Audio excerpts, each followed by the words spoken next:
For 20 years, the WA Circus School has had a home in the heart of Fremantle, training scores of young clowns, acrobats, jugglers and contortionists. Now the school's future is in doubt, with the building's landlord reclaiming the circus space to be used by new artists.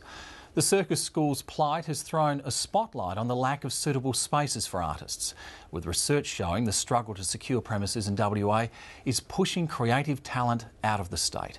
Claire Nichols has the story.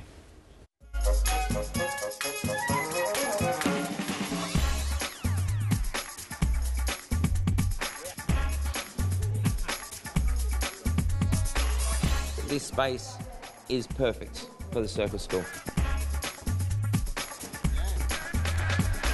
It's been their home for 20 years. With its high ceilings, ample room and close access to public transport, this space in Fremantle's West End has been an ideal training ground for those with a dream of running away to join the circus. With the height here, with our 7 metres, it gives us enough headroom to set up these ropes here that go up to the ceiling, traverse across and then come down, so the students can try a much higher skill, much more dangerous tricks than they could otherwise.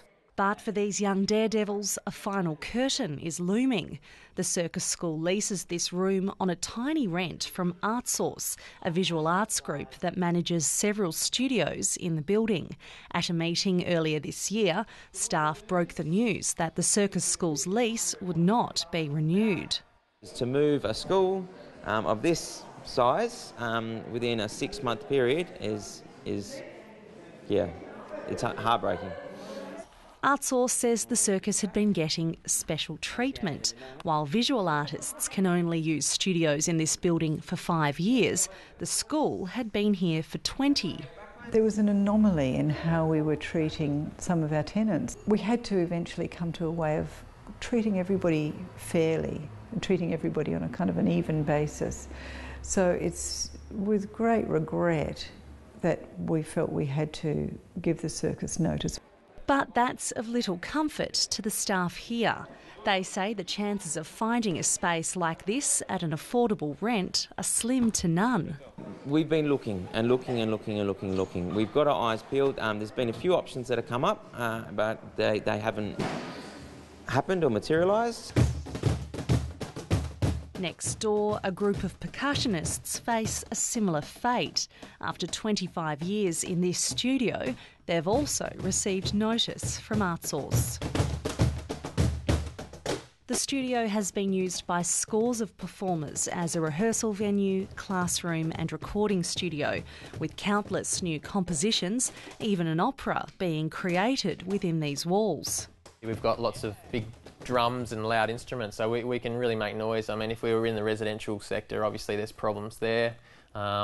We need lots of space to rehearse when there's a bigger ensemble or a bigger group playing or a bigger band. So there's just so many great reasons, and it's really a rare bird, a space like this. 2 more. Over the years, the studio has been fitted out to be a perfect venue for making music. The government of the day spent a lot of money on the sprung floor, the acoustic treatment on the walls and ceilings, and also the double glazing on the windows. But now it'll be used for a different purpose. From what we understand, that the organisation ARTSOURCE is going to turn this into a residential arts studio for an international artist. From our perspective, because there's so few spaces available like this, it's such a rare space, for the infrastructure to be taken out and made into essentially a live-in studio is a little bit of a waste. After working and creating here for years, these performers now face the reality of life outside their subsidised studios.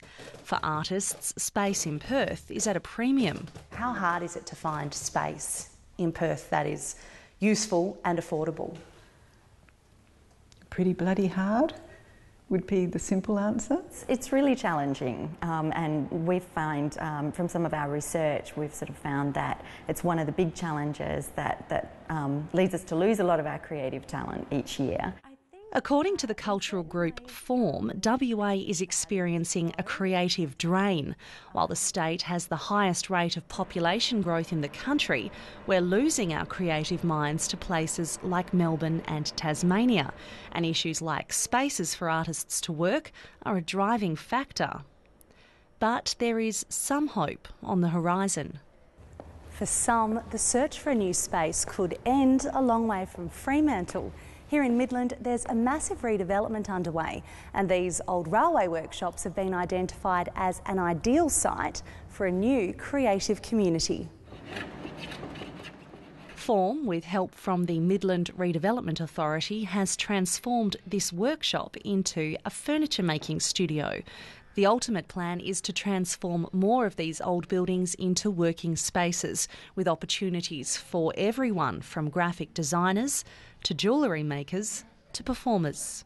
Is Midland going to be the new creative hub in Perth, do you think? We think so, yes, yeah, we think so. I mean, we are already finding that we're actually starting to reverse that trend in sort of attracting talent back to WA. Form may even be able to provide a home for the percussionists facing eviction in Fremantle. But the problem is, that's years away. While the first stage of this project has been a success, Form is yet to secure the funding for the next transformation. With few options on the horizon, the percussionists here face an immediate future working from home. I guess we'll just take a little block of storage in a koala storage or in a storage place somewhere and put the gear in there. And in terms of a workspace, we're hoping we might be able to generate some support elsewhere. But yeah, we'll just see how we go. 1, 2, 3. Communication is a key to acrobalance. And for the circus, they live in hope that the show can go on. If we can't find a space to move into, and if we can't stay here, if we're not permitted to stay here through ARTSOURCE, then that's it. Like what Western Australia loses its cultural hub.